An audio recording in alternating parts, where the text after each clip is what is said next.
Question for you guys.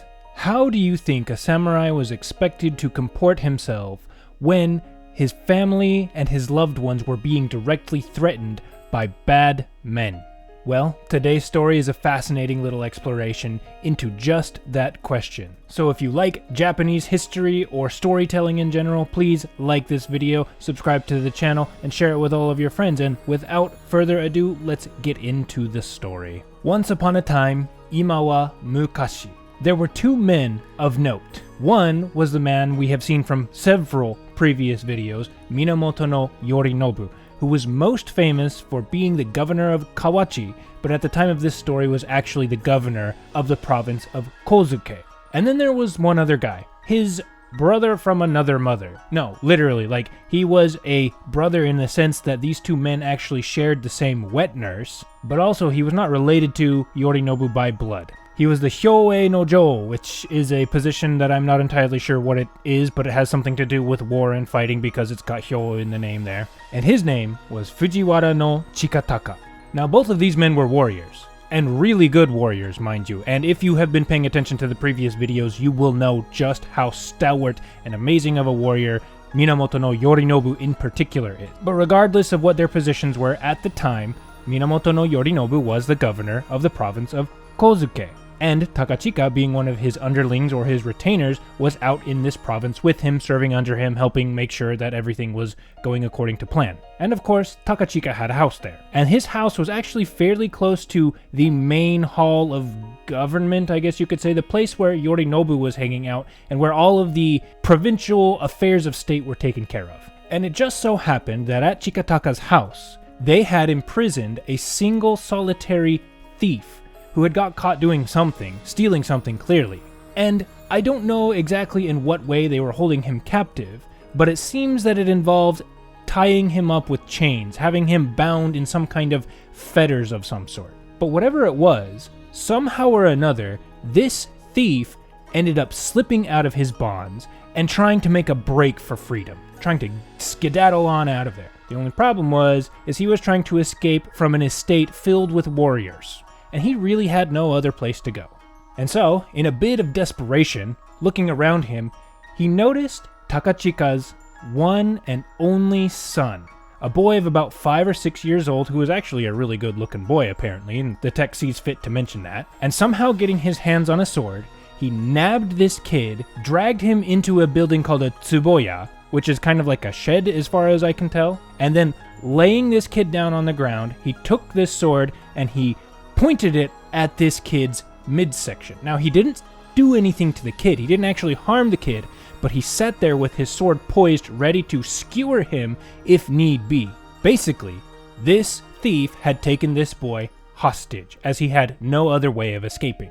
Now, at the time, Takachika was not at his house. He was at the government building doing his job. But sure enough, one of Takachika's men who bore witness to this whole thing came running because he needed to tell Takachika what was going on. And he came running into the government building, the kan as it's called, and he said in an exasperated, breathless voice, "My lord, the thief, he somehow got out of his shackles and he has taken your son hostage. He's in the tsuboya right now with a sword pointed at his belly, ready to skewer him at any moment. You need to come. I don't know what to do. Please, you need to see this." And as soon as these words hit Takachika's ears, he immediately sprang up off of the floor, because he was probably sitting on the floor, as, you know, the Japanese do, and he immediately broke into a run, following this man back to his house. And he went to this tsuboya and looked inside, and sure enough, just as this man had told him, there was the thief holding his son hostage. Now, of course, the first thing that Takachika thought was, I gotta get in there and get my son back. But then seeing the massive, gleaming sword that this guy had, and how he was poised to skewer him at any moment, and hearing this thief shout, "If you come a step closer, I will end him here and now. I promise you." Takachika had no other option than to stay back and consider the situation. And of course, the first thing he thought was, well, if you skewer my son, then I'm going to come in and cut you up into 1,000 pieces. However, that was the worst case scenario. Even if he did get his revenge on this man for killing his son, that wouldn't bring his son back, and what he wanted more than anything was to make sure that his son got out of this alive. And by this time, all of Takachika's men, his security detail, had all shown up, and he told them, "Men, don't go anywhere close to him. Instead, stay here and observe from afar. I am going to go back to the main government building and I am going to talk to the governor. Wait here." And he once again took off running. And again, from Takachika's house, the main government building which he was originally at was not that far. And so he arrived in pretty short time, and he found the governor, Yorinobu, and he came right up to him clearly in a panic, clearly out of breath from running, and presented himself before the governor. Now the first one to speak was Yorinobu, and he saw that something was clearly not right, and so he asked, "Takachika, what's going on? What's the matter?" And at this point, Takachika was not only panicked and out of breath, but he actually started crying. He was so stressed out and so scared. And he said, "My son, my only son, has been taken hostage by that thief that we have been keeping locked up in my house. He somehow got out and he has nabbed my son and he is holding him captive." And at this, he lost his composure and completely just broke down crying. And the first thing that Yorinobu did upon hearing this was laugh. He just kind of chuckled. And then he replied to Takachika, saying something to the effect of, "Look, this no doubt is a stressful situation for you, and your reaction is fairly understandable. However, is it really appropriate for you to be weeping and wailing this much over a single child? Honestly, you might as well just consider that thief a god or some kind of unholy demon who has captured your son, and just let him slay him." Really though, breaking down like this over one child is the height of foolishness. Or rather, that is precisely the way a warrior is expected to think. If you become overly concerned with wife, child, or even your own life, that goes against what it means to be a warrior. In fact, to us warriors, the very definition of bravery is somebody who is not swayed by threats to wife, child, or even his own person. However, with all of that being said, I will go and look at the situation, and I will do what I can to remedy it. And with that being said, Yorinobu grabbed a single sword and headed off for Takachika's home. And sure enough, after arriving at the Tsuboya, he looked in and he saw this thief holding this kid hostage with the sword ready to gut him at the first sign of resistance. However, there was a slight difference in the situation, because when everybody else had approached this thief, he was very quick to yell at them, to not approach him, to not come at him, and he stared them down as if daring them to make any moves. But when he saw Yorinobu, and he realized that the governor, this famed warrior, Yorinobu, had now come, instead of challenging him, he immediately dropped his eyes, as if in shame. And Yorinobu only advanced to that point where everybody else was, but he looked straight at this thief, and he said, "You, answer me this question. Did you take that boy hostage because you're trying to save your life? Or did you take that boy hostage out of some sick delight in killing children? Tell me honestly, you scoundrel." He literally insults him right here. And the thief took a second to respond, because it was a bit of an outrageous question. And with unbelief scribbled all over his face, he answered, also somewhat curtly, but with a sense of grief in his voice. "Why would I ever want to just kill children for the fun of it? Of course I took him because I'm stuck, and I see no other way out. I see no other way of saving my own life. I was backed into a corner, and I thought that if I was able to get out, this would be the only way to do it." And then, Yorinobu hearing this, and thinking about it for a second, "Well then, if that really is the case, take your sword and throw it to the side. Get rid of it. I having now told you to do just that, and being who I am, it really will not work out for you if you disobey me. And furthermore, I will not abide seeing you skewer this innocent child.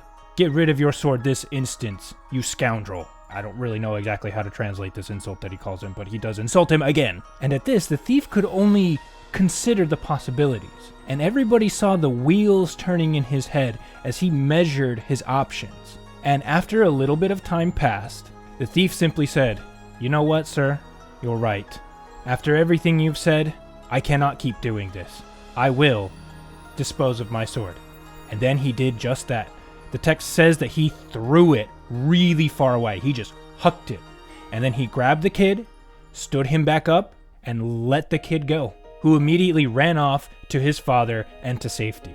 And then Yorinobu moved off to the side, and he told his men, "Go in there, grab that thief, and bring him before me." And his men did just that. And they were not particularly nice about it. They went in, they grabbed him, and they dragged him before Yorinobu and threw him to the ground.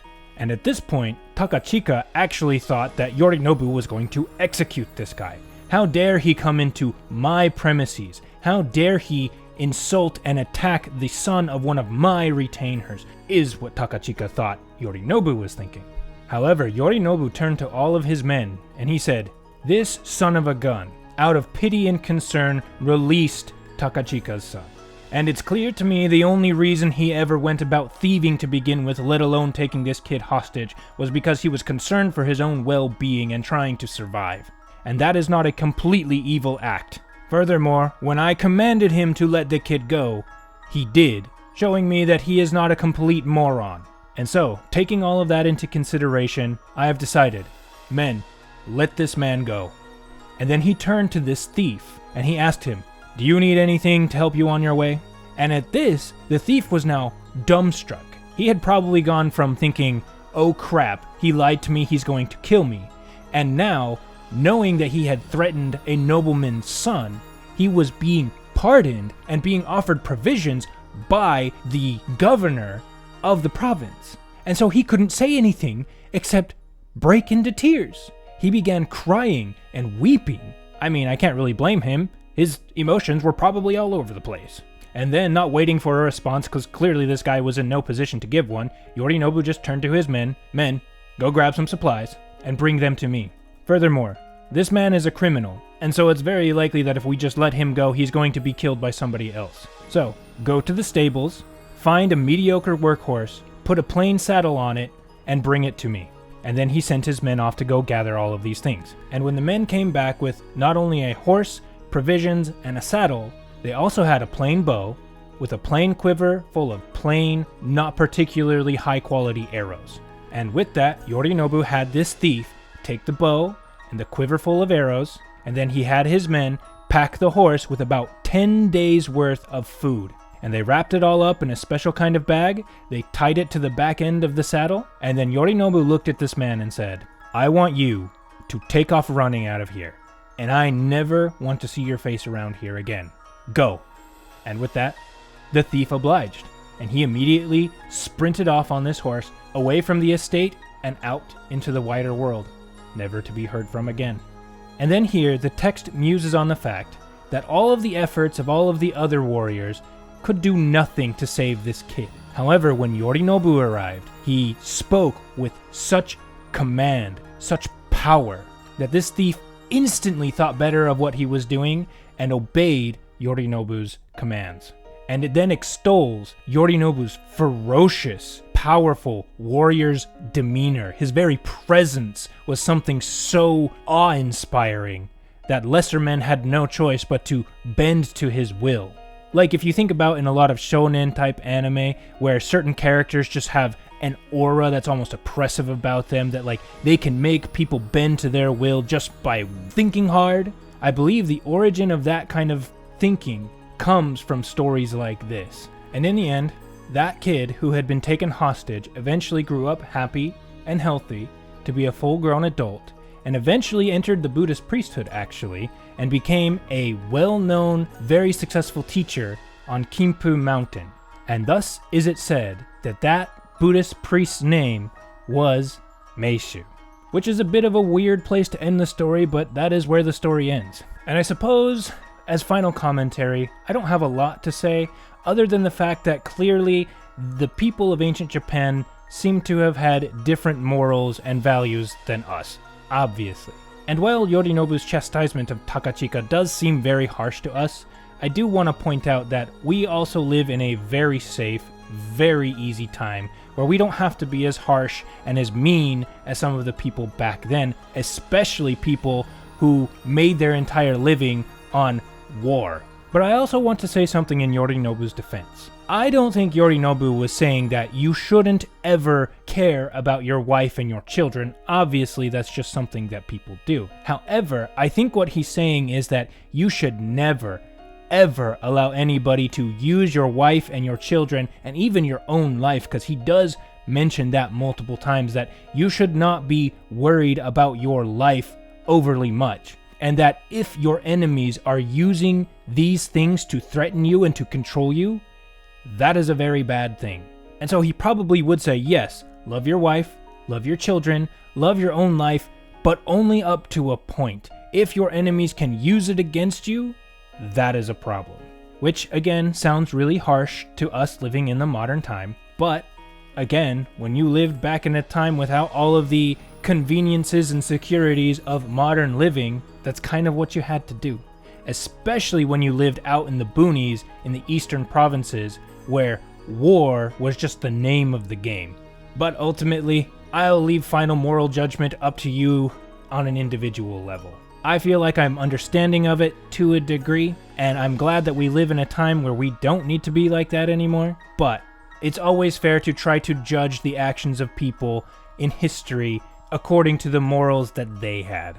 Anyway, that's enough rambling. So, that is the end of the story, and if you have been watching up to the end here, I thank you sincerely. Ito katejike no koso haberi kere. And if you enjoyed the story, please like the video, please subscribe to the channel, because next week we will be having another story coming up, also about this Yorinobu guy, but this time a story involving him and his son, and how a warrior is supposed to behave around his own children. And that's a very interesting story, so again, please subscribe so you can be aware of when that comes out. But I'm gonna leave it here. Thanks once more so much, and we will see you in the next one. Have a good one, guys.